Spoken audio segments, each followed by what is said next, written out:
One world currency. The New World Order. Those are the roots of trouble. I imagine that right now you're feeling a bit like Alice, tumbling down the rabbit hole. Let me tell you why you're here. You're here because you know something. What you know you can't explain, but you feel it. You felt it your entire life. That there's something wrong with the world. You don't know what it is, but it's there, like a splinter in your mind, driving you mad. It is this feeling that has brought you to me. This is your last chance. After this, there is no turning back. You take the blue pill, the story ends. You wake up in your bed and believe whatever you want to. You take the red pill, you stay in Wonderland, and I show you how deep the rabbit hole goes. All I'm offering is the truth, nothing more. For we are opposed around the world by a monolithic and ruthless conspiracy that relies primarily on covert means for expanding its sphere of influence, on infiltration instead of invasion, on subversion instead of election, on intimidation instead of free choice, on guerrillas by night instead of armies by day. It is a system which has conscripted vast human and material resources into the building of a tightly knit, highly efficient machine that combines military, diplomatic, intelligence, economic, scientific, and political operations. Its preparations are concealed, not published. Its mistakes are buried, not headlined. Its dissenters are silenced, not praised. No expenditure is questioned, no rumor is printed, no secret is revealed. But I am asking your help in the tremendous task of informing and alerting the American people. And now, welcome to another episode of Down the Rabbit Hole. Here's your host from federaljack.com. It's Popeye. Ladies and gentlemen, welcome back. It is Monday, the 20th of May, 5/20/2013. Welcome back from a nice 2-day weekend, although I would like to say that I was able to get some rest and relaxation between the New World Order morons and everything else I had going on this weekend, including going down to check out the Hack Miami conference down in Miami and a few other things going on. Just been a super hectic weekend, but nevertheless, we are back. And ladies and gentlemen, today I did have a separate broadcast plan, but I put it aside because of the events of this weekend and a show I did yesterday with my good buddy Johhny English. I went on his show, Broken Man Radio, yesterday, and we discussed the arrest of Adam Kokesh and a little bit about the march and everything. And seeing this this whole thing boil over and turn into what it is now, I decided to push aside what I had scheduled for today. I'll do it tomorrow. And I wanted to bring Johhny back on. We're going to do another episode of Cutting Through the BS, number 12. We're going to cover a lot of this Kokesh thing. There's a few other things I'll throw at him, but this is I want to spend some time on this because there's a lot of stuff that it needs to be said. I'll say, and Johhny has a few views on things that mine are somewhat the same. Mine are tweaked a little bit in one direction or another. But we're both pretty much on the same page, and I have to give him credit because he did call it out. He said that when Kokesh got arrested, people were saying that there was video of somebody trying to plant stuff on him, and he said, I don't think that's anybody trying to plant stuff on him. It looks like someone's like grabbing his belt, like they're either trying to grab him and pull him back or whatever, but it doesn't look like they're trying to plant anything on him. And I have to give him credit. He was vindicated by Kokesh's own crew, who did an interview on Alex Jones, I think it was yesterday, and they said that there was a lot of speculation about people saying that they were trying to plant stuff on him. And although I can understand why people would say that, because they have done that in the past with people, no, there was nobody trying to plant stuff on Adam when he was getting arrested. That was actually one of the other guys getting arrested, and he was trying to catch his balance, if I remember correctly, is what they said. Anyway, I'm going to cut us off because we're going to break. When we come back, I'm going to bring Johhny on, and we are going to get into this and a bunch of other stuff. So stay tuned, ladies and gentlemen. Cutting Through the BS, number 12. All right, ladies and gentlemen, we are back. I'm going to bring Johhny on. Johhny, are you with me, brother? Hold on a second. You didn't say we were doing a show. I thought we were just having a conversation. What are you doing to me? No. Thanks for having me on again, I guess. We've done 3 hours of radio together since Friday night. And, I didn't mean for you to... I know I put it out there. I was like, I wish I could do a show tonight because I wanted to talk about... This stuff hits me, and I just want to... Before, when I had my own stream, I could just pop on anytime I wanted to. And, of course, as you know, I've had nothing to do for the last week or so. And, I just felt like blasting off about it. And there's times I probably shouldn't open my big fat mouth. And so you didn't have to put a show aside just for little old me. Thanks. Well, I appreciate it. It was, honestly, it was it's a continuation of our conversation from last night. And I'm not going to sit here and just rally on about, free Kokesh, free Kokesh. I think, obviously, I knew they were going to hold him. I am kind of surprised that they're going to go all the way till Thursday with it. Well, not really surprised, but okay, that's kind of a decent, lengthy waiting period. They're screwing with him. He did see a judge today. I knew that he wasn't going to see a judge until Monday. I knew that he was going to, there was no point in jumping up and down and screaming yesterday, oh my God, they're disappearing him into a hole. They do that with people. Okay, they just take them, they keep them from communicating with anybody else. And they, of course, the way the cops answer people that were calling up and trying to find information now, even Adam's own crew, the way that they were dealt with, that it's not conducive to anything, because now it just leads to more speculation. And I'm not saying that they didn't put him, away somewhere or keep him incommunicado or anything. That's what they do. But I kind of figured that that's what they were going to do anyway. If he got arrested on a Saturday, you have to understand the way the legal system works. You're not going to see a judge on a Saturday or a Sunday unless it's like some super case or something. And I'm going to tell you what, if, like I said to you off air yesterday, if you make the judge come in on a Sunday and misses a golf game, you're going to jail. Okay, it does not matter. So I knew he wasn't going to get seen till today anyway. The charges are BS. I think what they're charging with him is crap. Obviously, if you watch the video, he didn't assault the cop.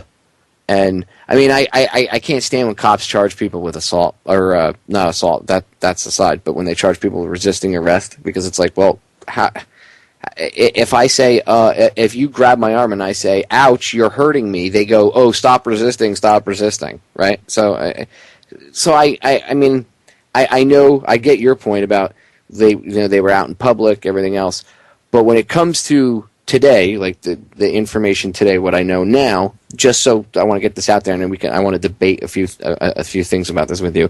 But if from what I know today, what they're charging him with and what I've seen on the video, it's just obviously it's crap. So, like I said last night on your show, cameras, right?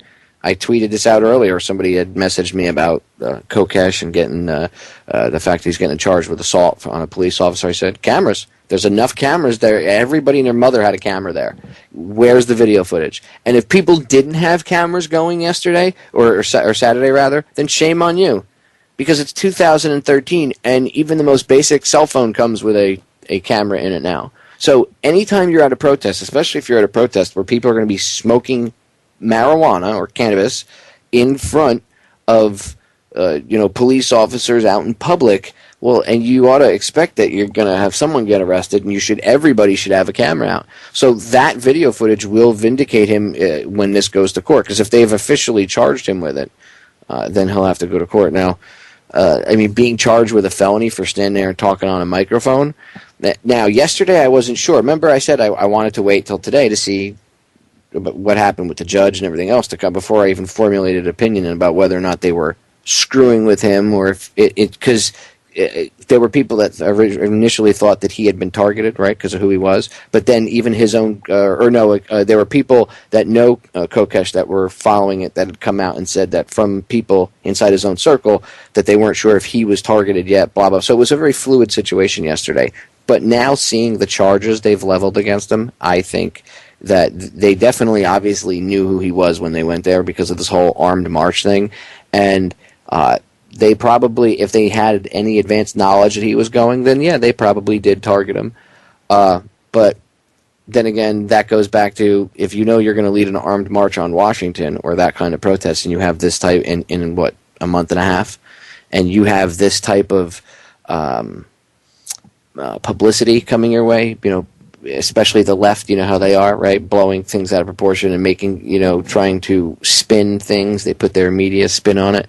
Then should you really be going down to a cannabis march and putting yourself in that situation? I'm not saying he doesn't have he has the freedom to do whatever he wants. I'm just, when you're playing the game, the game that we're playing with the powers that shouldn't be, you have to understand how they work. So, if it were me, I would have assumed that there was already a target on my back if I were Kokesh.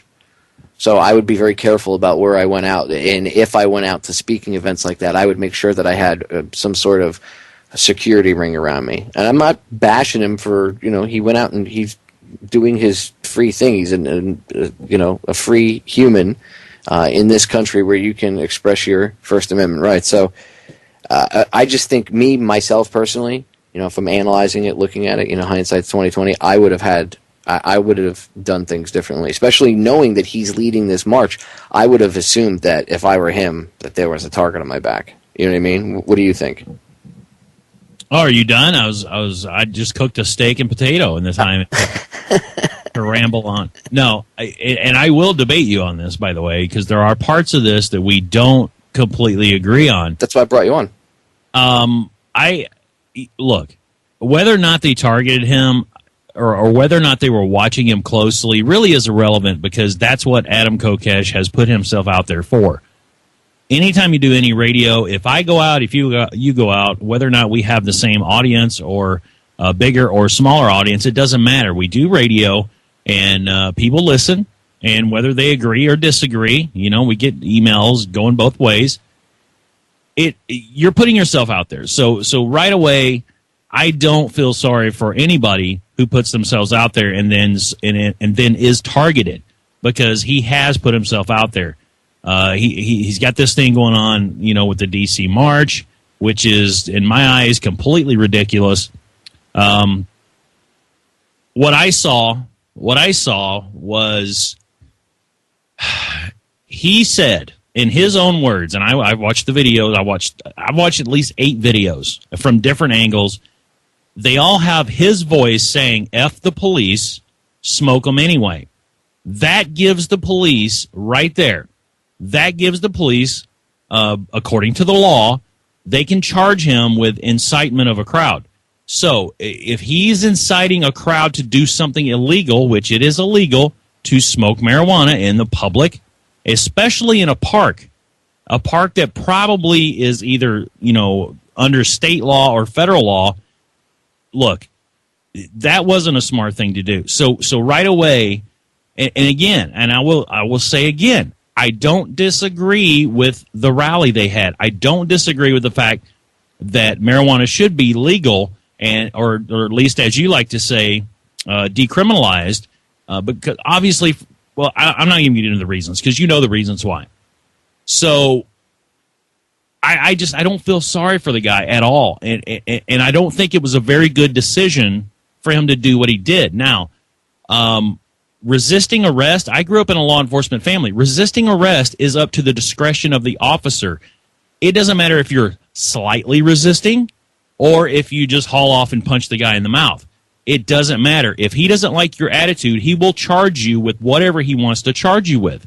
That is the law. I don't agree with it totally. Again, I'm not agreeing with all this stuff. But people need to know that there are laws that were broken. Whether the laws are good or not, or whether the laws are justified or not, is irrelevant. But laws were broken, and other people went to jail. And if he pulls this DC thing off, there's going to be a lot of good people out there that's going to lose their right to carry a firearm for the rest of their life. And Adam himself may lose it if a federal charge sticks. Well, see, that's what I wonder. Can he even see? This is why I say, if I were him, I would have. And again, this is just, I'm not bashing him. This is my personal take on it. If I was in his position, I wouldn't have put myself in that position in Philadelphia on Saturday, only because now I wonder if the armed march, do you think that maybe perhaps somebody was thinking ahead of time and they said, well, maybe if we can nail this guy for this and put him in jail, or now that he maybe got arrested, right, for this, somewhere somebody in the system figured it, saw this as an opportunity and said, let's charge him with felonies. That way, bye-bye guns and bye-bye armed march. Because then if he leads an armed march with guns, wouldn't he be violating his probation or whatever the case? Well, I don't want to say probation because you'd have to get you'd have to get officially, go to court and everything to really get that. But let's say he gets charged and he gets out, he gets released on bail or whatever. Wouldn't that be violating a condition of bail? If he was they could set, you can't be around anybody, you can't be within 1,000 feet of a firearm or something. I mean, I know I don't agree with it, but that judges have been known to come out with some crazy stuff, and they'll add little side, caveats to a ruling or whatever, because it's their courtroom, right? It doesn't matter if you appeal their decision or whatever. How long is that going to take? You still have to play the game, right? So, do you think that perhaps someone paying attention to this saw this as an opportunity to hit him with enough felonies to maybe, if he now goes to say that they let him out, he gets bailed out, right? And they can, on Thursday, whatever happens, say they let him out and he get on bail or whatever, and he's able to get out, and they make it a condition of his bail that he can't be within 1,000 feet of a gun, of a firearm, right? What happens if he even shows up at the July 4th thing? Well, if he's obviously going to be within 1,000 feet of a gun, that would violate his bail. He would lose any of the bail money, and he would go directly to jail. And now he'd be charged with another felony, right? So to me, it looks like it was an easy way for them to get him into the system and perhaps maybe even stop the march in its tracks before it even takes off on the 4th of July. I don't know. Just my take on it. We got about 2 minutes. What do you think? Well, of course that possibility exists. I mean, there's a possibility that was the case. I could have won the lottery Saturday night. I coulda, woulda, shoulda. All I can do, what I want to do as a broadcaster, as a responsible broadcaster, and as someone who says he's going to come on the air and tell the truth, I don't care if it hurts or not. And I know a lot of people on my Facebook and Twitter and everything, they're big Adam fans, and I keep seeing the Save Adam or whatever, all the different posts all day long, and that's fine. Hey, I don't have anything against Adam Kokesh. I don't even know the man. I've never met him. And all I can go by is what I've seen of him on the air and heard of him. I'm not a huge fan of the ego, and that goes with anybody, and I can only go by stats, and I can only go by definites, and the definites are laws were broken. It doesn't matter if the laws are justified or not, and just like I said, it doesn't matter because the laws were broken, and that's all there is to it. And people don't understand, if you're in a state park or federal funded park or anything like that, and a park ranger arrests you, that's a federal charge. That can be a federal charge. Having a marijuana smoke out in a park is the dumbest idea in the world. You don't do that. Find somebody that's got a piece of land or something that'll loan you or something like that. You never have that stuff in a public area because they can charge you with federal crimes. Yeah, and that, again, obviously, if, with all the attention he's made, I don't know. I understand, like I said, I agree with you to almost 100%, except for a few little small things here or there, but you already know that. Anyway, ladies and gentlemen, we got a break coming up. Don't go anywhere. When we get back, we're going to continue this. So stay tuned. I'm back in about 2.5, 3 minutes. All right, so we are back. Now, Johhny asked a good question during the break to me. He said, so exactly what do we disagree on? Well, we don't really disagree on much. I think Johhny summed it up perfectly. He said, I'm a little bit more of an anarchist than he is, which I would have to agree. And you have to actually understand what real anarchy is. Anarchy is not absence of law and running around and, oh my God, Mad Max Beyond Thunderdome. In fact, if you go check out Larkin Rose's YouTube channel, just look him up. He's got a video titled What Anarchy Isn't. In fact, if I have time, I should have some time this week. It's about a 20-minute video, but I think I'm gonna air the full audio for everybody to listen to, because so they have at least a basic understanding of what real anarchy is. And if you actually look at anarchy in the definition that the powers that shouldn't be want you to use it in, the misuse of the word, then we are living in total anarchy, because they don't follow any of their own laws. Look at the Obama administration. Look at the things that they do. By the way, is it a surprise that they were targeting the AP? And when they came out, and I said no, because they've been doing it for years, right? Well, it just came out today that, oh my God, surprise! They've actually been doing this for a very long time, and look, they're going after Fox News reporters, and so, I mean, it is what it is. It's tyrannical scumbag behavior, right? I gotta answer somebody real quick. WTF Mike, and he listens from time to time, and I want to address the point he made on Twitter. It was illegal for black people to sit at the front of the bus or go in certain restaurants and restrooms. You're right. You're absolutely right. However, that was a tired old woman that just had enough and decided to sit in the front of the bus and was not going to walk to the back of the bus. She wasn't an anarchist. She wasn't she wasn't involved in any political movements. That a political movement kind of came out of what she did. You know what I'm saying? It was inadvertent. She didn't go on that bus to start a revolution for black people. And again, other people may have done things like that to because you look at the old videos of the German shepherds and the water hoses and how a lot of black people put themselves on the line and risked their lives. But Martin Luther King Jr.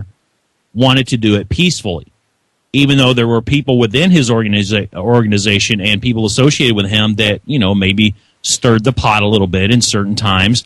But it wasn't – this was obviously Adam Kokesh walking into a marijuana smokeout rally. You know what's going to happen. And I'm sure he's talked about it on his show. I don't listen to his show, so I have no idea what he talked about beforehand. And he's been planning this D.C. thing.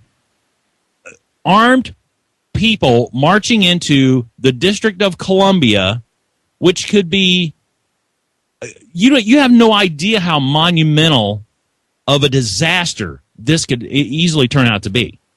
And that's what I'm talking about. Purposely going out, and if anything we learned from the movements back in those days, back in the 60s, is you can't going out and doing things illegally doesn't really help you right now. Spending your time in jail, you're not able to really do anything. Being a martyr, not exactly probably the greatest idea. I get what you mean. Maybe I'm not explaining myself well enough. Yeah, no, I understand what you mean. It might. I could see how it could be misconstrued, but what I think what you mean, the gist of what you're saying is, he gave them the ammo, they already were kind of, they already got their eye on him because of the whole DC March thing. So, right. If you think that, if you sit down and logically think about it, they obviously probably had pictures of him, right, once they realized who he was, or if they knew he was coming. So I think what you're saying is he gave them the ammo to arrest him, basically, and he shouldn't have given them enough rope to hang himself. And a lot of people are going to argue and say, well, if you're a free man and you'll stand up and do whatever, and I agree, if it's an unjust law, it should be broken. That's, there again, that's the see, and that's because you're a little more, you're a little more anarchy. I'm a little more rock and roll.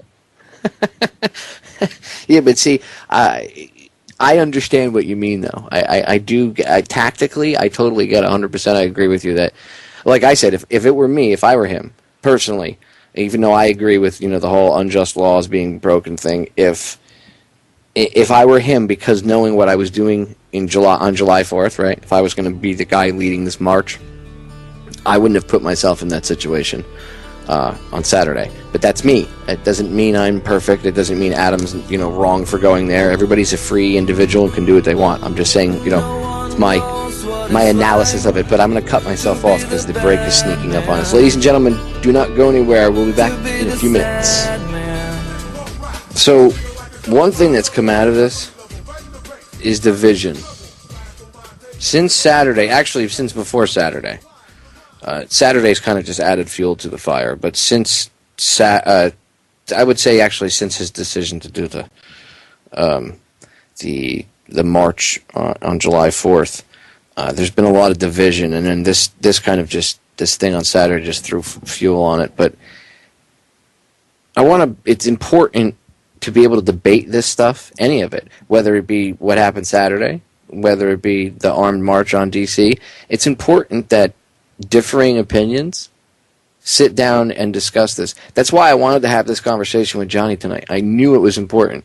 Okay, Johhny and I agree on like 99% of this whole thing, right? It's just, I'm a little bit, like Johhny said, I'm a little bit more anarchistic than he is, so there's certain things that I'd be like, no, I could... Is that a word? I don't know, I just made it up. I have my own dictionary, so I don't care. That's how I roll. Anarchistic. You like that? That's right. I'm going to trademark it before someone tries to steal it. But, or I guess would trademarking it be part of the system? Anyway. Would. See? It would, so. Anyway, it's important to have this conversation. And, first of all, even if Johhny and I didn't agree on most of this, if him and I didn't agree at all, I would still have this conversation with him. And first of all, he's my friend, so I can have a conversation with him where I don't agree with him on everything, because we do have those sometimes, And you know what? It is what it is. I would rather have a conversation where I don't agree with someone in a logic-filled environment, like where him and I can sit and converse with some logic, and he can make his case and show me why he thinks the way he does, and I can say, oh, well, that does make sense, or it doesn't make sense. And by the way, it does, again, from what I took from you, and you said that yes, that was the case, that he pretty much gave them the ammo. What you were saying before was he gave them the ammo, and I can respect that. If you never want to give them ammo, you always want to try to think tactically ahead. So I definitely get where you're going with this or with that. But now I want to switch focus for a second back to the march, because you brought up a good point with me yesterday on your show, and we had talked about this off air multiple times. This whole division thing, dude. People are really divided about this. I mean, really divided. Like, it's becoming an issue.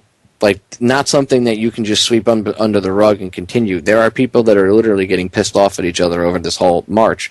And I see, like, I don't know how people feel about Stewart Rhodes. Everybody has their own opinion about everybody, but I really don't have any issues with the guy, except for I saw a video the other day where he was critiquing Kokesh, and he called him an anarchist, and he was like, he's against the government and this and that, and that's what the Constitution founded the government. And I was like, whoa. Okay, Stewart, hold on. Going after Kokesh like that, to me, that was like a to the man, an ad hominem. It was a logical fallacy, and for someone of Rhodes's standing, I would actually expect more.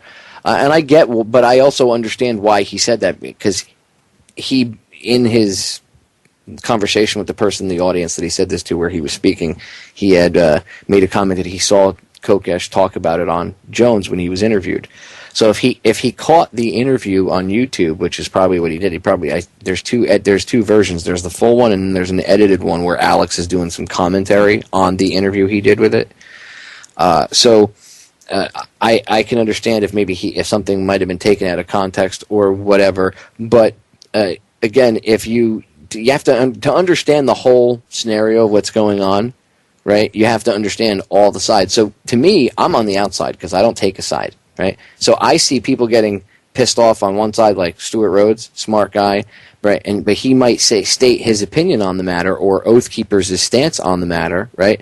Which pisses off some of the people that come to hear him speak because maybe they think differently. So now, rift. And then, maybe two friends are on opposite side, of the argument. There's a rift. Maybe a host and a co-host. You know what I mean? It's starting to create a friggin' this divide in whatever this is. The independent media, I don't like the M word. I can't stand the word movement. Movement? Yeah, movement. Ugh.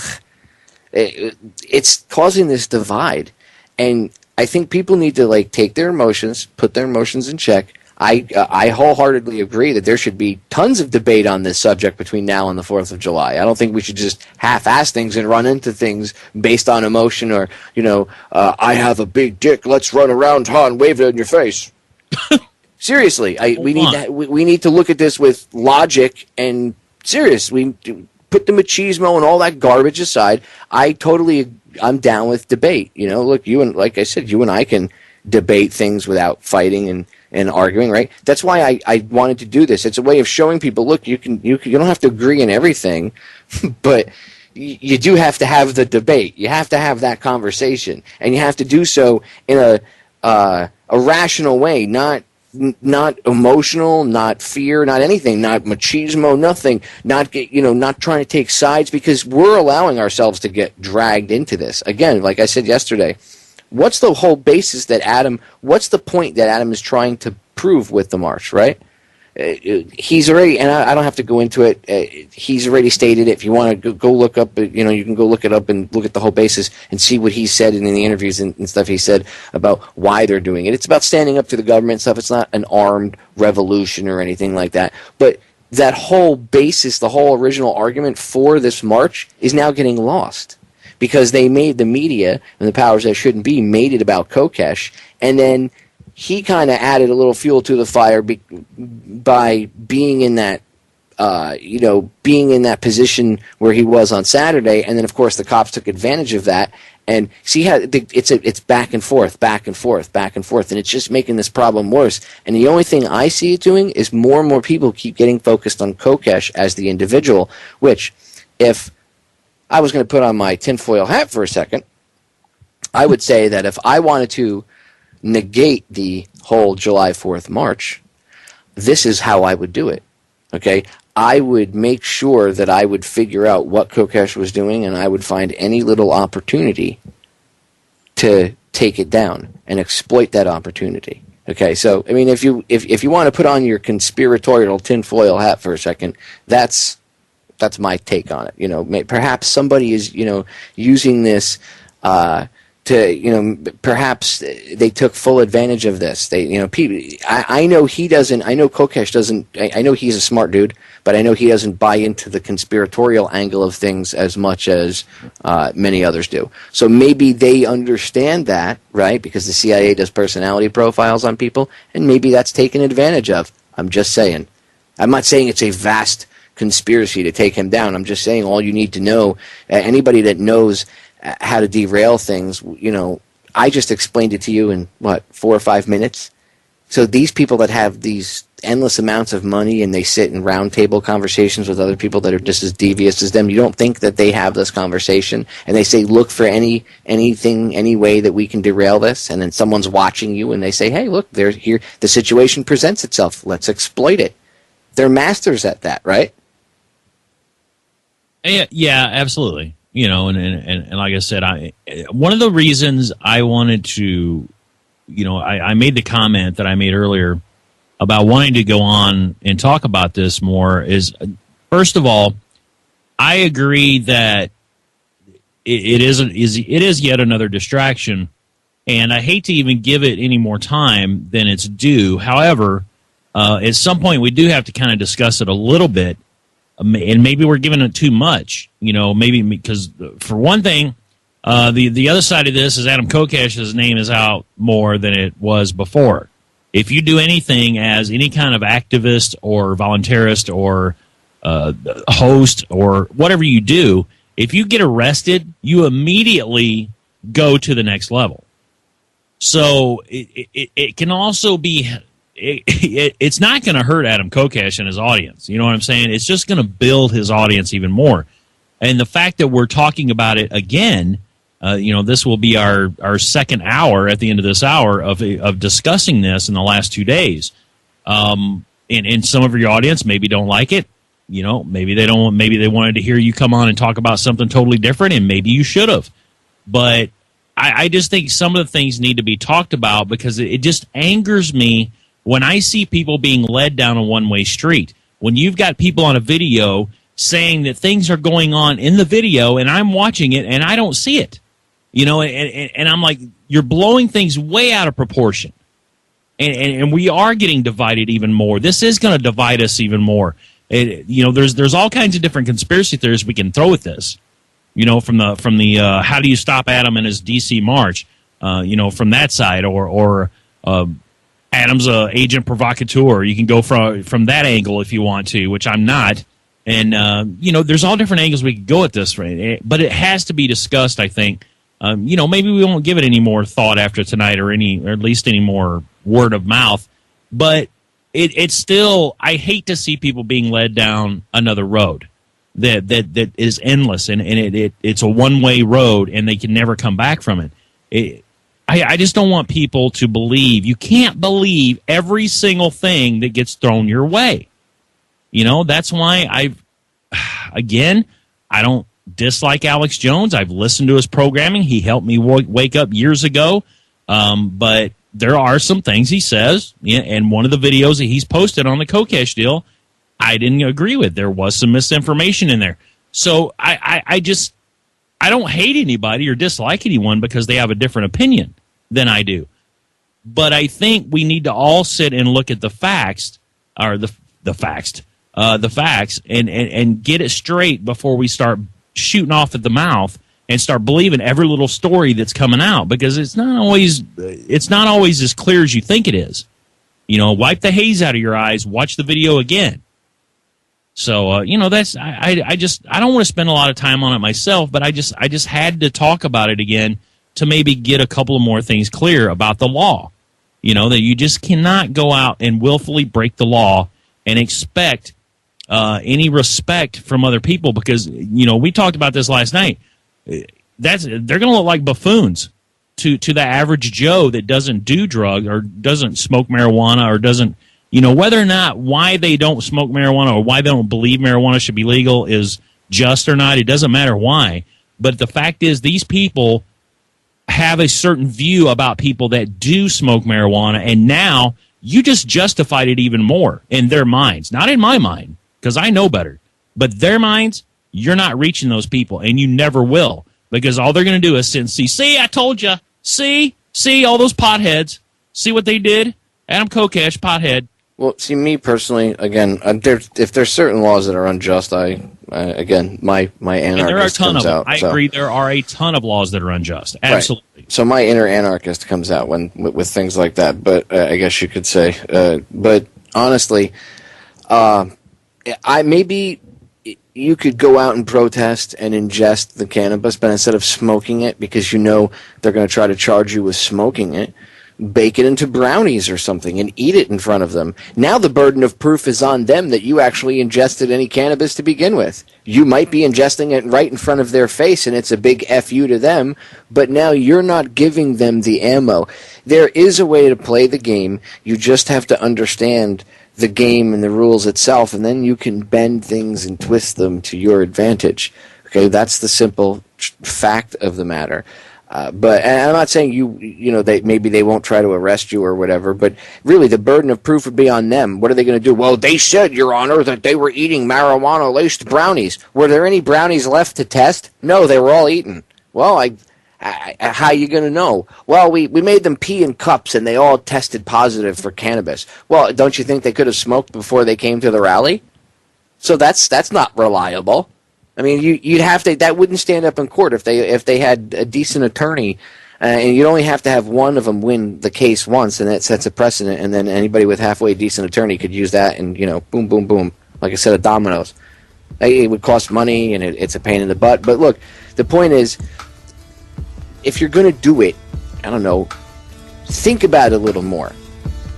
I get the Civil Disobedience Act, though. Trust me, I do. Because, unjust laws were made to be broken. We're going to break. We'll be right back.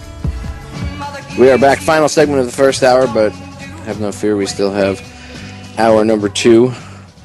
So, I'm sure people are going to ask me, well, what do I, think now? Okay, now we've gone over the this whole thing for the past hour. What do we do? Well, I mean, obviously, Kokesh needs an attorney, right? the guy's got Adam's got a decent little operation going over there. His Adam versus the Man show and stuff. I mean, I have to give him credit for what he's put together. So I would assume that he or his crew have some way of contacting a decent attorney for him, and if they can't afford it, I know there are good people out there. I forget. I think it's not Judicial Watch, but I forget. Maybe it might be Judicial Watch, but there's an organization out there that I know that there are, like, they're experienced attorneys, not like your public defender, know nothing, idiot fresh out of college, but that will help. And I forget what organization it is, but there's a couple of them out there.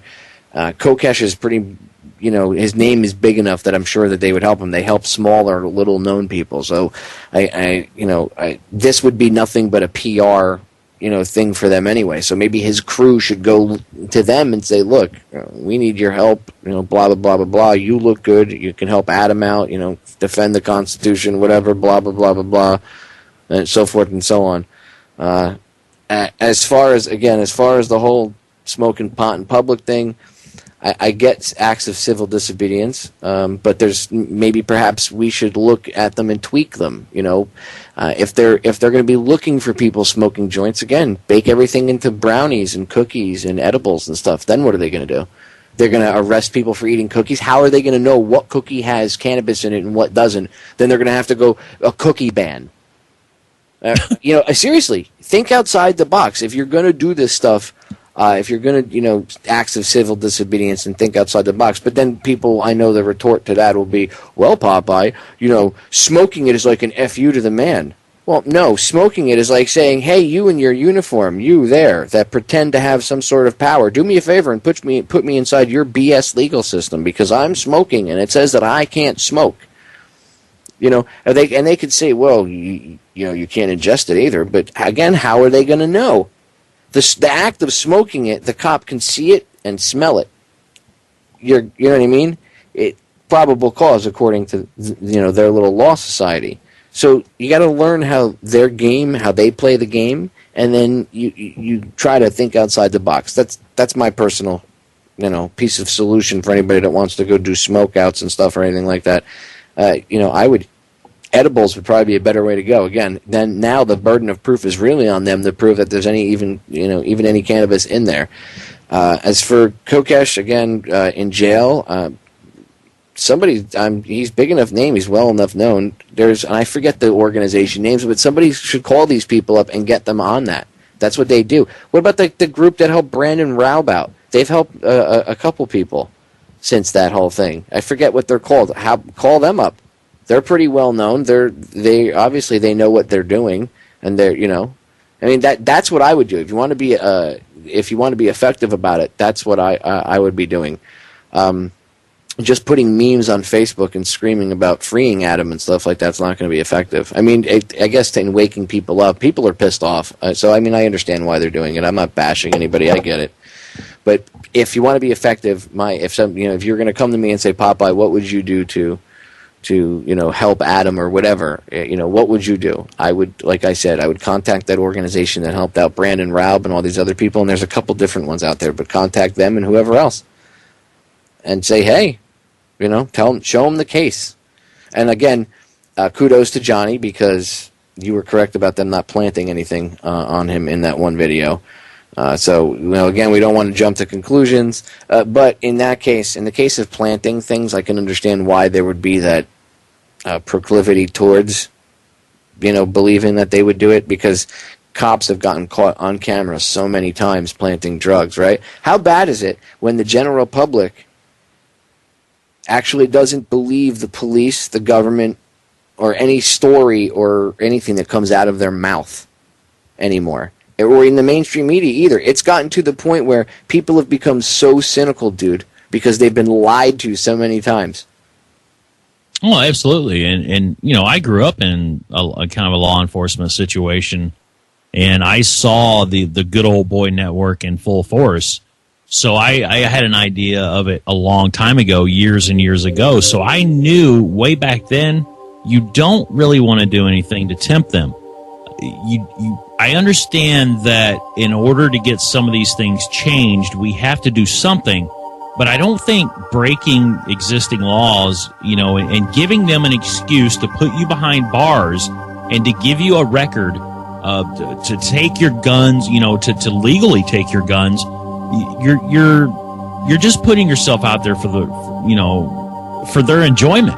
They enjoy this stuff. They enjoy when they're able to do this stuff legally.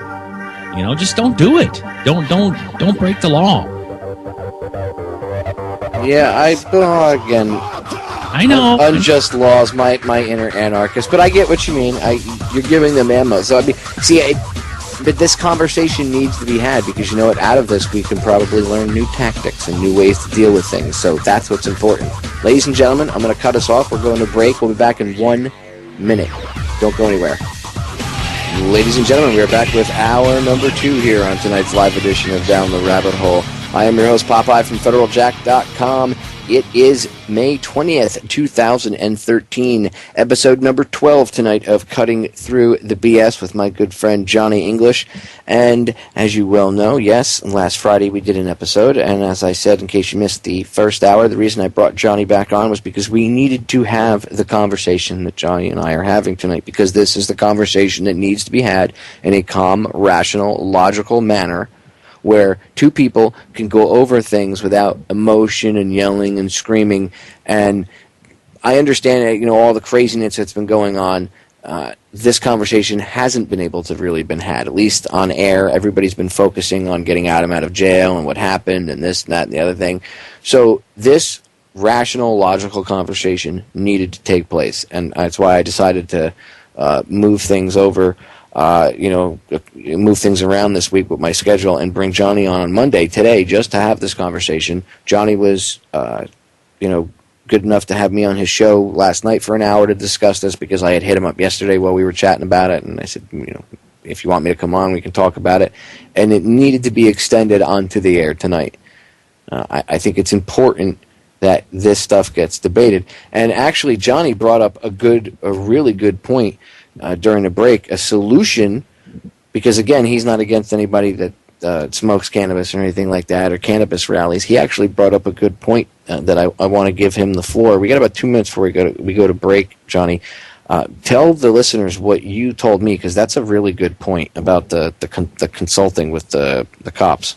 Well, the easiest way to do this, and the best way to do this, and I'm not talking about circumventing the law. I'm talking about there are police officers, there are people in the know, people that are supposedly on their side that really aren't, that are actually behind us. They're behind people like Popeye. They're behind people like me and several other people that are doing their shows and presenting all this evidence. They know what's going on. So the best way that I can see is to maybe try to find these people and go put your plans by these people. Say, look, here's what we plan on doing. How can we do this legally, and how can we do this without getting arrested? And again, it's not always going to turn out that way. There's obviously been agent provocateurs in a lot of these rallies. We've seen it. There's been film of it. And please, again, everybody take a camera, just like Popeye said. Everybody have a camera on hand. Consult with groups that are trying to do these things and tell them how to do it legally and give them advice. Just because they wear a badge doesn't mean they're all bad. There are some good police officers out there. There are people out there in the government that actually want to help and are actually, not necessarily on our side or against us either. They just stand for truth just like we do. So, that's my suggestion is to maybe get with one of these people and have them consult your group, whatever group you're in charge of. Yeah, like LEAP, Law Enforcement Against Prohibition. Or have one of us, one or two guys do it, publish the information, No, you're right. Maybe that's even better. You get the information, get it out to webmasters and stuff. We can publish it so others can pick it up too. Well done, Johhny. Solutions. We're going to break, ladies and gentlemen. We'll be right back. All right, we are back, ladies and gentlemen. And I want to stay on this idea, this vein of solutions. This was actually a little bit about what I was going to talk about tonight, so it's kind of like merging the two. But it's important to have these out there, not only just talk about the analysis of things, but throw solutions out there too, because I don't like to be negative Nancy. I like to also bring some positivity and some empowerment, self-empowerment into this whole dynamic. And I know Johhny's about that as well. You really brought up a good point about reaching out to the, retired law enforcement community that is awake. Even active law enforcement, but especially the retired ones, because they can actually get more involved in helping you without risking losing their job or, having any repercussions themselves. And LEAP, Law Enforcement Against Prohibition, that's a good place to start. I would definitely get with these people. Sit down. If you're going to have a protest where you're going to do the acts of civil disobedience, sit down with them. Talk to them. Maybe you can have somebody from like a representative or a few of them come out. I know they go all over the country speaking to law enforcement agencies, so maybe they can have a representative come out if it's a big enough event. I know sometimes people like to get together and let's get this protest going, and they do it on a whim or in a short period of time, but maybe that's not effective, right? Maybe if we want to be more effective, we have to be a little more on point with how we do stuff. So I'm just saying there's a lot of ways that I think we could tighten up our game a little bit when it comes to protesting, period, anything.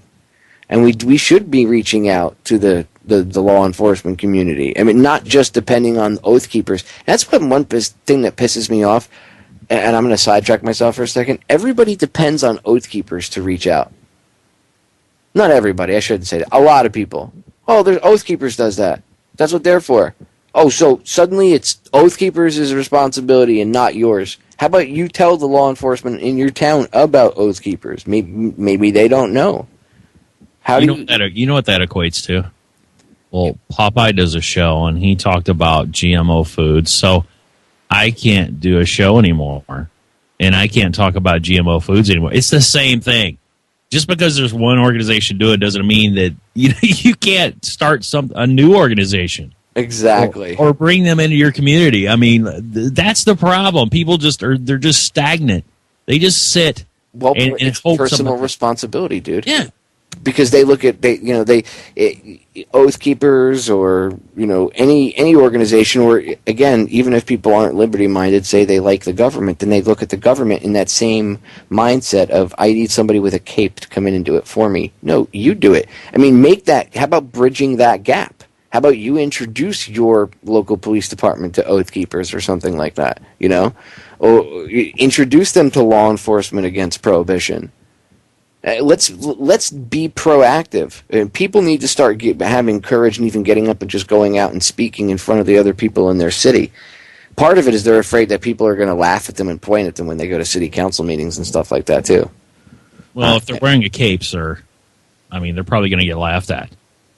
Well, you ever been to a city council meeting? The way that some of these politicians in the city councils walk in, that you'd think they're wearing a cape. I know that you think they were headlining in Vegas as an Elvis impersonator. Yeah, there's a lot of attitude that goes along with that. So yeah, I agree. But no, choose your battles. I guess if you're gonna go do something, think about the repercussions of it. And then think about, okay, well, how do I avoid that as a repercussion but still be able to go do this? Again, like with the whole, civil disobedience, if you're going to go out and do cannabis in the park or whatever thing, right? Okay, if you're going to go to it, Johhny brought up a good point. If you're going to go to a federal park, right, controlled by federal officers and smoke a substance that the federal government considers to be illegal, you're going to have them on your rear end. Now, if you go there and everybody's just eating cupcakes and brownies, and how do they know if that's laced with cannabis? What are they going to start randomly seizing people's stuff? Even if they did, if they just grabbed somebody's brownie and said, "Oh, it tests positive for cannabis," last time I checked, I don't think there's a field test for testing brownies for cannabis, right? So. Or food, to that matter, they'd have to send it out to get all that from a lab. So they'd have to randomly start confiscating people's food for no reason. Right off the bat, they would be violating, they would be violating people's rights. So You see what I'm saying? Like, make it more difficult. Make them, if you want to show them to be the tyrants that they are, make them act like a tyrant. Make them show themselves to be the tyrannical a-holes that they are. Don't give them the ammo to use against you. So I get what you meant before about that, because that is a good point. Again, to me, a solution for that, it's simple. Cook. Cook with it. And then the burden of proof is on them. You know what I'm saying? And know who controls the area you're going to, just like you said. And like I mentioned before, was, you go to a park. Most parks are under either state or federal protection, especially depending on what kind of park it is. And those officers, just because you see a park officer, you see a guy that says park patrol or whatever, don't think that guy doesn't have any power. Right up here in the Midwest, DNR, which is Department of Natural Resources, has more power. They can pull you over and give you a speeding ticket. They don't just run around the woods catching poachers, okay? They actually these federal officials have more power than the sheriff or anybody else in your town. Trust me on this. You don't think for a second because they wander around in the woods on a bicycle that they can't do something and charge you with a federal crime. And that's what happened in this case. There was a federal officer there. He was covered by federal laws, and he determined that Adam had resisted arrest, and, now you've got federal charges. So, whether or not they stick, whether or not, he gets a lawyer and somehow gets out of it. But the fact of the matter is, know the laws and know where you're going and what you're doing. Stop. Don't do a bong and then go, yeah, man, we're going to go to the park and smoke dope right in front of their faces. No, you're going to go to jail, stupid. And then you won't be smoking anything. Well, you might be smoking something, but it certainly won't be cannabis. And it won't be something you can light. Yeah, and you won't be happy about it. It won't be a pleasant experience. Look, you're 100% correct, dude. And I was being a little bit snarky and being a bit humorous, but I forget who said it. I forget who to attribute the quote to, I should say. But the quote is, if you're going to tell people the truth, make them laugh, otherwise they'll kill you. So sometimes I like to use a little bit of humor. But no, you're right. Now, because it's a case of, to me, I would look at it like, and I'm not being critical of anybody. I'm not bashing Kokesh in any way. People ask me my analysis of the situation. This is my analysis of it. I myself would have thought beforehand, they're probably looking at me. They're probably targeting me. Now, again, people could say, well, why wouldn't Kokesh think like that? Blah, blah, blah. To me, there's a couple different things, but honestly, I knowing what I know about Adam, I've interviewed him. I've had the chance to talk to him before, and I've seen his show before. Knowing what I know about him, he's not uber conspiratorial. You know what I mean? He doesn't go down that path as much as he understands the conspiracies. He knows some of them, but he doesn't. He doesn't. I don't want to say buy into it, but he doesn't believe that aspect of things to as much as other people do. So maybe he wouldn't be thinking. Maybe he really. I mean, it could be a case if he really didn't think that they were gonna target him like that. Me personally, and I don't know if that's the case. I can't say that is because I don't know. Again, that's just, I'm saying, that's speculating. But me personally, I would have assumed. Now, I don't like to assume because, the old adage, when you assume you make an ass out of you and me. So I don't like to make assumptions. And my favorite is assumptions are the mother of all F-ups, right? But if I were in this case, I would assume that they would be targeting me and that I had a big red target on my back. And I would try to go out of my way to make sure that I wouldn't be arrested, because knowing that if I got arrested, it would... See, I'm the kind of... the way I am, I'm the kind of person that thinks, 10, 15, 20 steps ahead. So I would have been thinking, well, if I get arrested, then it's going to screw the march up. It could cause a problem with the march, my career. They could, if Adam's got guns, they could screw with his guns. You know what I'm saying? So I would have gone about it a little differently. But it is what it is. Hindsight's 20/20. Again, it doesn't excuse the tyrannical government either for their actions. But if you're going to go up against them, you know already how they play. So I agree, you should have a better playbook, or you should, if you have their playbook, if you understand their playbook, you should have a plan at least of, you know what I mean. You should kind of think ahead. Location. I'm assuming that the reason they chose a federal park was because it was like an FU in the face of the powers that shouldn't be. So I mean, if I don't know, again, that's just if you look at it at face value, you could draw that conclusion. I don't know if that's the case. If it is, well, then that's kind of like poking the bear, and I get civil disobedience, but again, you have to. What did Kenny Rogers say? You got to know when to hold them and know when to fold them, right? You got to pick and choose your battles. And if you're going to pick and choose your battle, at least pick and choose the battlefield properly, right? Don't give them, regardless of whether you believe in the law society or anything like that, even if you understand how that all works, don't give them that that air of authority to do it. Don't feed into it. Don't do something stupid that that you're ready. If you know that poking a tiger is going to cause the tiger to bite your face off, are you going to stick your face in the cage and still poke it anyway? Like, bye, Mom. Where are you going? Oh, I'm going to go meet my certain doom. You know what I mean? So I just see that kind of brings up another point too. That this actually causes two problems. Number one, the problem is you're going to have people that would normally go to a protest that would not be breaking the law, that they do agree with legalizing cannabis, whether they do it or not, it doesn't matter. But these people are now gonna have this in the back of their mind that we probably shouldn't go. We're not gonna go because we could be arrested, even though we're not doing anything wrong. So now you've got this in the back of those people's minds, and then you also have the case of people that their lives are basically going to be ruined now. Because they did whip out a joint and think they're doing something big, and now they've got a police record. Now they've got a record. Same thing. It's going to be even worse if they actually go through this. Not go through with the march on DC, but if they go through this march with loaded weapons or even unloaded weapons, it doesn't matter. It's the same thing. You're drawing people in, and there's going to be a lot of good people that are going to be hurt by this. I just don't see. I understand we have to gather, we have to tell the truth, we have to get together and inform people and teach people.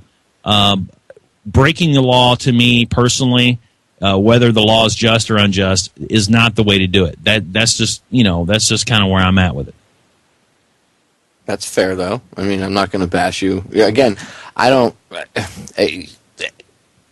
I agree with, unjust laws were made, like I said, unjust laws were made to be broken, but there's also a way to go about doing it.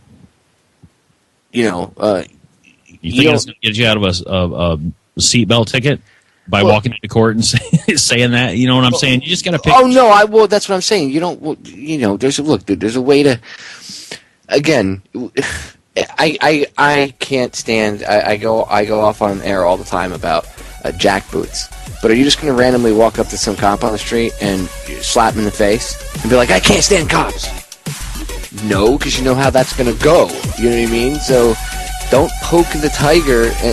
There's a way to poke the tiger, I guess I could say. We're going to break. We'll continue with this when we come back. Don't go anywhere. All right, we are back. So, yeah, I think I've beat a dead horse into the ground with telling you a bazillion times to not give people ammo to use against you, and think what I would do. Another thing I would do, by the way, before I move on, would be think about an entire, and you can apply this to any situation in your life. If you're going to go have a situation where a confrontation could come about, because not many people like confrontation, and it's usually because they're not prepared for them.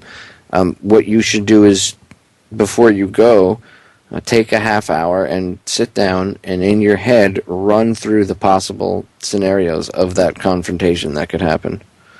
And then come up with an answer to each one of those, right? Like, how would you deal with it?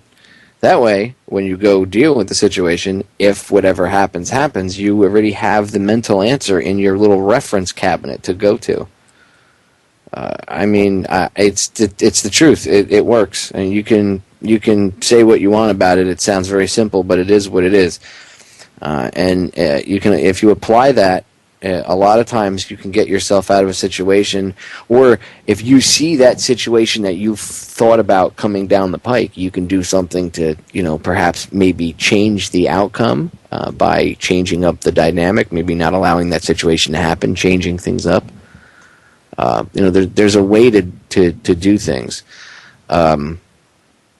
It's just put a little forethought into it. Again, I don't know, what happened with the deal on Saturday with Kokesh. I didn't even know he was arrested until Saturday night when I spoke to Johhny or whatever. So I don't know the level of planning or anything that was put into it. But obviously, whoever, I don't think he planned the march. I think he was probably just attending as like a speaker or whatever.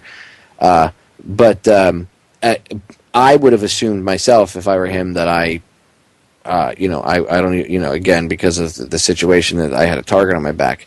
But the organizers of the march should have assumed as well that doing something on federal property is going to I get civil acts of civil disobedience, but you're giving them the ammo to put you in their system. So that doesn't make sense to me. Using logic, jumping on a samurai sword doesn't make any sense to me. You know what I mean? Well, like I said before, this isn't the 60s anymore. There are certain things. This is a whole new era. This is we've got a ton more people around, and you can't really start inciting crowds to break the law.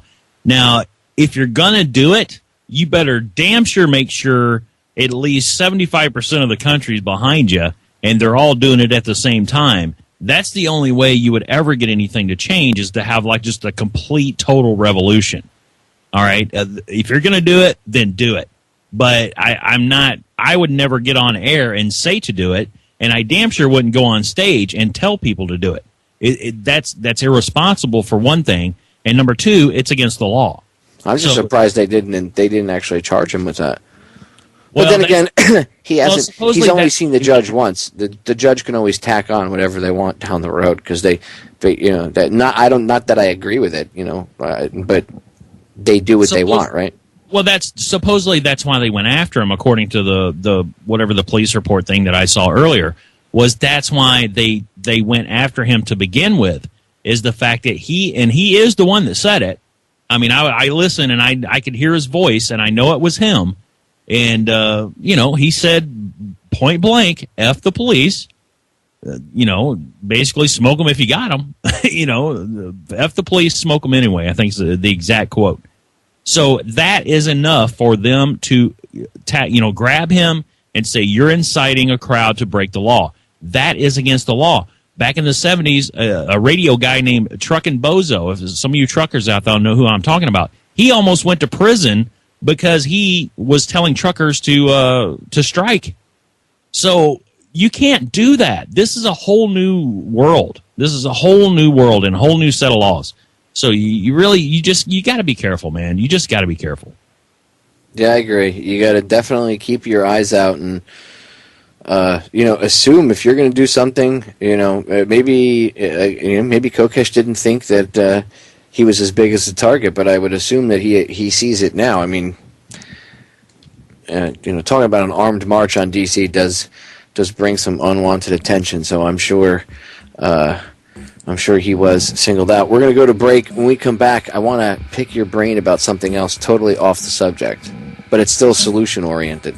Okay. So stay there, ladies and gentlemen. Don't go anywhere. We'll be right back. All right. So I think I've harped on this enough. I covered it enough. I've given analysis. I've tried to go over and give as much solutions as I can.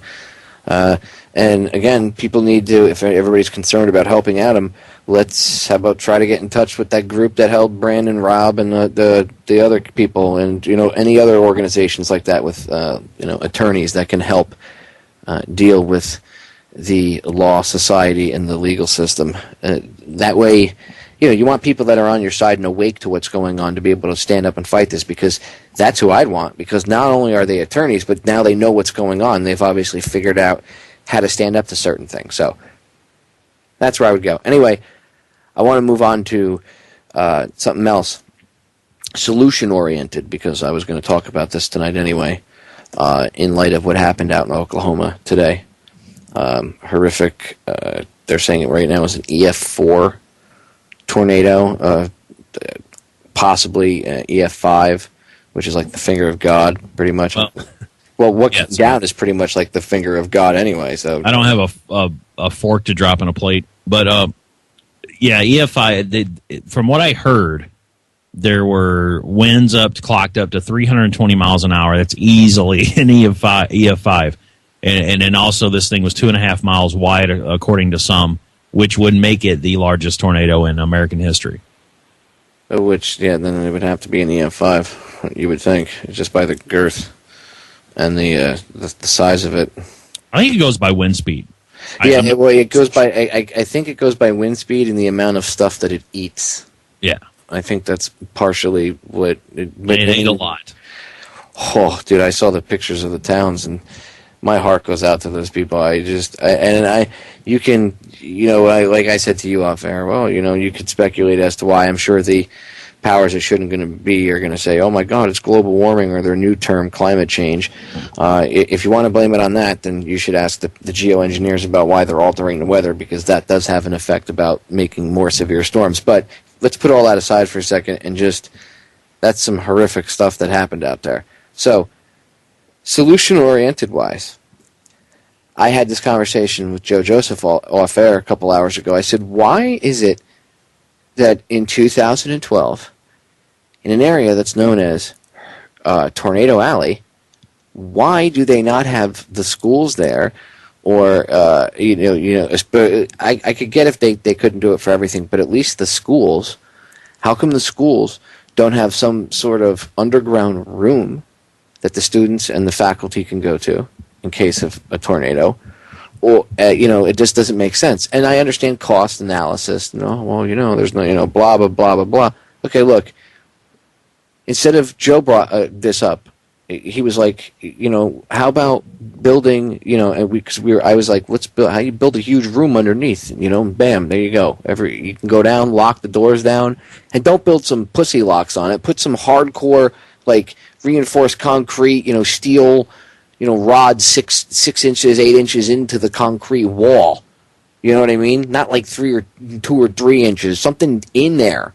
So, spread the weight and the pull and everything out if there's a tornado yanking at the door or whatever. I mean, you can have the engineers design all that. Anyway, and Joe was like, well, you could always double it as a gym too. And I said, actually, that's a great like cost cutting way to sell it to schools would be to be like, look, instead of having an above ground gym, you build the gyms below ground. And then you have it set so you press a button and it could secure the doors to the gym, and you'd be okay. You could even have it that way where have it set up automatically. Oh, well, that would cost so much money and blah, blah, blah, blah, blah. Well, where's all the money from the taxes from cigarettes going, for one? Because all that money was supposed to go to education, right? So they're constantly cutting funding to education. So where's all this money going to? Oh, that's right. It goes to dropping bombs in foreign countries, or taking over countries, or bailing out banks, or bailing out this or that or the other thing, or pissing money away on this or that or the other thing. So maybe if we didn't spend our money on that stuff, maybe if we had dug out these rooms underneath schools in tornado-prone areas. You don't have to do it in every school in the country, just in the schools that are in areas that are prone to tornadoes. And then you have it, like Joe said, you could turn it into like doubling it as a gym or an all-purpose room. You use it some schools have auditoriums. Make it an auditorium. You just make it looks like an auditorium in the inside that seats 300 people, but it also doubles as a shelter in case Mother Nature decides to come and wreak havoc. That's a solution. Why are we not looking at things like that? I'll tell you why. Because there's a myriad of things, but we're dumbed down, dude. That's one of the biggest things. We're too busy watching him Dancing with the Stars than trying to, put a little engineering, thinking, a little thinking towards engineering and things like that. That's one reason. And the other reason is because we don't have any money to do things like that. Because it's all wasted on all this foreign aggression BS and all this other crap. Go on. I didn't mean to cut you off. No, I was cutting you off. There shouldn't be a school in the Southwest in Tornado Alley, as there is a Tornado Alley. There's a designated Tornado Alley. I used to live in it. I lived in one there. I lived in one in Alabama. There shouldn't be a school in any of these areas, especially elementary schools, that don't have some sort of underground shelter. They could use it for storage.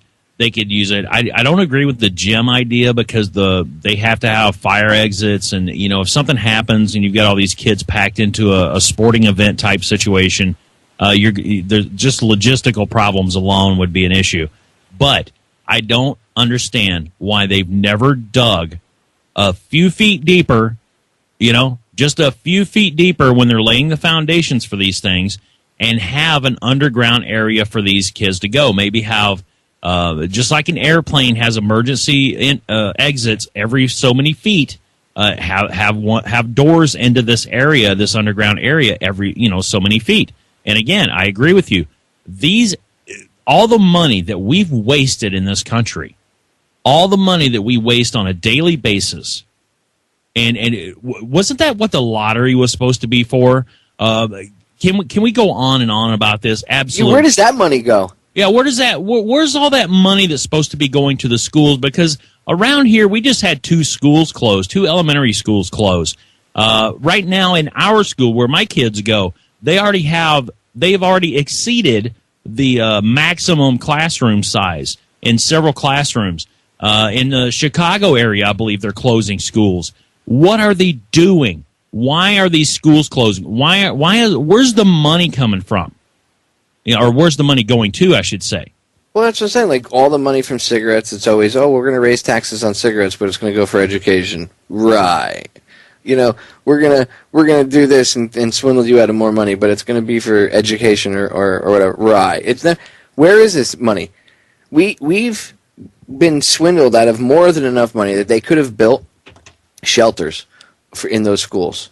They could have retrofitted them if they had to. And if they had to do like some super duper construction on a school, well, conveniently schools are closed for 3 months here in the United States every year. Look at that. You start construction literally the last day of school. Graduation night, you could have the crew, if you wanted them to work 24-hour shifts, however you'd work with the contractor, they could have it done fast if that was the case. Okay? It wouldn't take that long to do it. We know enough about, we still don't know everything about tornadoes and why they form and how they form exactly. Okay, we know the pressures it takes. We know what it takes to form a tornado, so they can issue warnings or watches. But they know most tornadoes, if you look at them, they're either running southeast to northeast or northeast to southeast. For some reason, you rarely ever see a tornado going northwest, southwest, or vice versa. So why couldn't they build? Have you ever seen these houses that are partly underground? They're kind of underground. They've got the top of them, the ground actually comes up over the roof of the house. They're built underground more or less, but they're still wide open. Oh, you mean like the houses that are kind of like built into the earth? Yeah, that's another way of looking at it. Maybe exactly. Incorporating it into the planet using the earth itself. Right. And you could still have exits built in case of a fire or something like that, where they could get out. Where the ground is, it would just be a door that you could only use once, or an exit you could only use once, and it might cost a few bucks to throw it back up. But isn't it worth saving a few lives? Why aren't parents demanding these things? Why aren't parents picketing outside the schools asking them, where's the money at? Why aren't they going to the PTA meetings? Why aren't they going to the Department of Education, standing out front and asking them, where's the money going? Where is the money? Well, let me ask you this. Take it out of my check every week, and I'm paying you on my house taxes every year. Where's it at? Well, let me ask you this. How come they don't know about tornadoes? How come they don't know? They're remotely controlling an RC car on Mars. How come they don't know about tornadoes here on our planet that affect us every day? How come there's a war on terror? You are more likely to be killed by a tornado in this country than a terrorist. Where's the war on tornadoes? Ban tornadoes. Where's the tornado ban? I'm serious. I know. I mean, you know what I mean? Like, and you're right. I know you laugh out of just, frustration and sarcasm, but dude, think about it. Why the hell, if you're going to ban things that kill kids and kill people and, oh my God, you should be afraid of, shouldn't we ban F5 tornadoes? Oh, you can't. Oh, that's right. So let's use a little bit of logic. Maybe instead of running around and wasting our money on stupid things like banning things to give us some sort of fictitious level of safety, or invading countries and spending bazillions of dollars on endless war, maybe we should have spent some of that money, and we could still do this. We could still turn things around. Hello, warning, warning, pay attention. Maybe we should start spending some of this money on things like, I don't know, understanding our own friggin' planet, perhaps? I don't know. Those kids that got killed in the school and all those people that were killed, okay, a lot of this stuff I see, it pisses me off when I see it, because I understand that a lot of this stuff is preventable. When people say, well, it's Mother Nature, it's not preventable. Oh, contraire, mon frere, it is preventable in some cases. And they already have an understanding of this stuff. They can already manipulate the weather. It's called geoengineering. So there's no excuse why they don't understand how tornadoes work, and maybe, perhaps, at least formulate right now some rudimentary better early warning system than what we have. I mean, we have below rudimentary right now. Sirens and like a 3 or 4 minute warning. Yeah, that's about enough to kiss your ass goodbye. They had that in the 50s. Well, that's what I'm saying, dude. This is like reminiscent of the nuke drills that we did when we were kids. Remember, hide under your desk from the atomic bomb, because hiding under your desk magically is going to save you from the heat and shockwave coming at you. Tuck and roll, Popeye. Yeah, tuck and roll, sir. Tuck and roll, sir. It's just, dude. That solves everything. It just irritates me. I know I'm ranting, but seriously, I mean, a lot of these deaths are needless and preventable. And I'm afraid of terrorists. Well, obviously, I don't think Bin Laden is really what you have to be afraid of, or the boogeyman, the oogity boogity man. You should be afraid of the finger of God coming down. And I'm not saying that religiously. I'm saying what they actually call F5s. An F5 tornado has a nickname, the finger of God, and one of those things coming down and wiping your town out. That is what I would consider danger. Maybe we should pump money into researching that, instead of chasing the oogity boogity man through other people's backyards and bombing the crap out of it. To be fair, Bill Paxton says that that's the finger of God. Not, I don't think that anyone else does. Oh, was that from that stupid movie? It is. Is that from Twister? Is that where that originated from? That's right, and you missed my my fork on the plate reference as well. A little disappointed, sir. See, I don't. It goes to show you how much I pay attention to the movies I didn't even know. All right, we will be right back. Stay tuned. Final segment coming up. We are back. Final segment.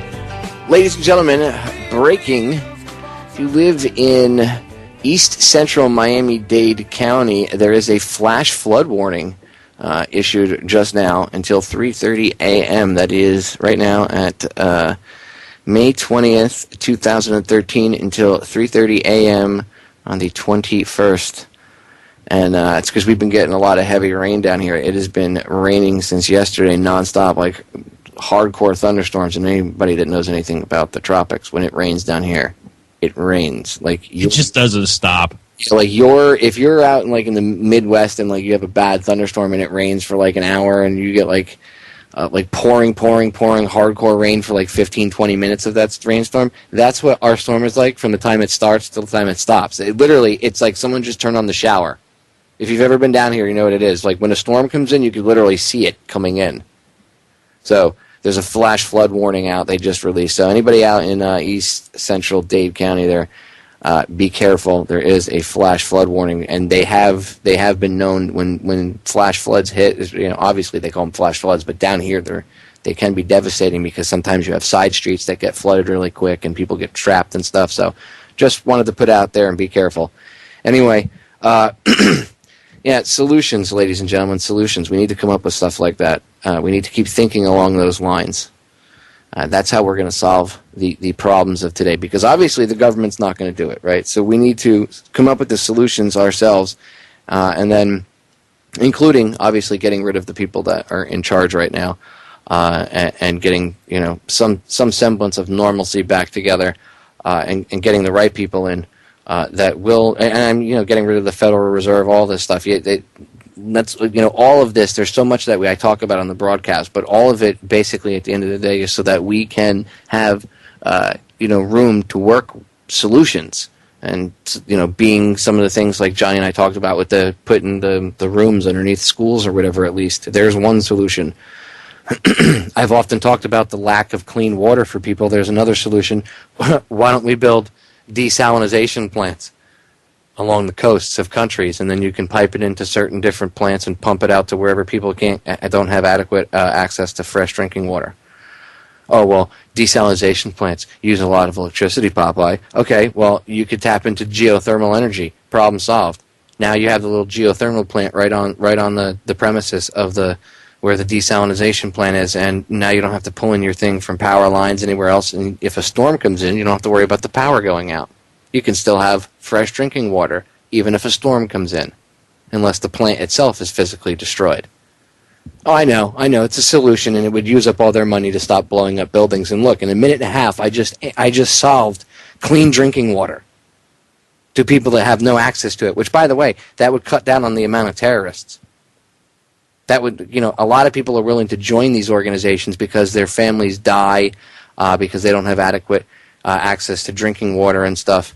And they get screwed over by companies. And there's a good video that was made using audio from an interview that John Perkins did, and it explains that. I'm not saying that's the sole purpose for terrorism or anything like that, but that would help cut down on people being willing to join these gangs of thugs, you know, because they've lost everything and they have nothing left because maybe their whole family, you know, their village is gone and their family died as a result of, you know, whatever, losing whatever little water supply they had because Coca-Cola came in and took it over, right? I mean, I know it's deep, and you could go down that whole side path. The point is, the solution to that whole thing is not going after the corporation or stopping them from this, that, or anything. You know what? That a lot of the problem is access to drinking water. So, I mean, you can go after all that other stuff, but access to drinking water, well, problem solved if you actually just built desalination plants. But nobody wants to do that, because they'd rather exploit the crap out of people, because the people in charge are sociopaths. I don't want to go on and rant anymore. Otherwise, I'll go right till the end. The point is, think about solutions. Think outside the box. You're going to be, as I said before, the solutions to our problems are an inside job. So we have to come up with them. I mean, again, in a few minutes, desalination plants, right? Fresh drinking water. Bam. Now, can you imagine if actually everybody started to focus time and energy into things like that, into coming up with solutions? All these stupid problems that we deal with that we think are so significant and huge, we would be past them, and imagine where humanity would be. Much better off. Johhny, thanks for coming on tonight, dude. Thanks for having me, man. I appreciate it. I was kind of wanting to get some stuff off my chest, and I thank you for allowing me to do so. Yeah, I like being able to have debates with people. Again, you and I agree, almost 100% on it, like 99%. But even that 1% that we, like you said, I'm a little bit maybe more anarchistic than you are. My own little word there. It's good to have somebody that I can debate with and have a rational conversation with and a rational, logic-filled argument with. So, thank you. Not a problem. And remember, guys, May 25th, March Against Monsanto. Find one and join it. That's right, ladies and gentlemen. Mon Satan. let them know that you don't want to eat their crap, genetically altered frankenfood. And with that, we are out of here. Make sure you check out Johhny Saturdays and Sundays, 8 p.m. to 9 p.m. Eastern Standard Time, Broken Man Radio here on UnboundRadio.com. And as always, you can check my show out 5 days a week, Monday through Friday, 10 p.m. to midnight Eastern Standard Time. Ladies and gentlemen, we are out of here. No fear. Love you all.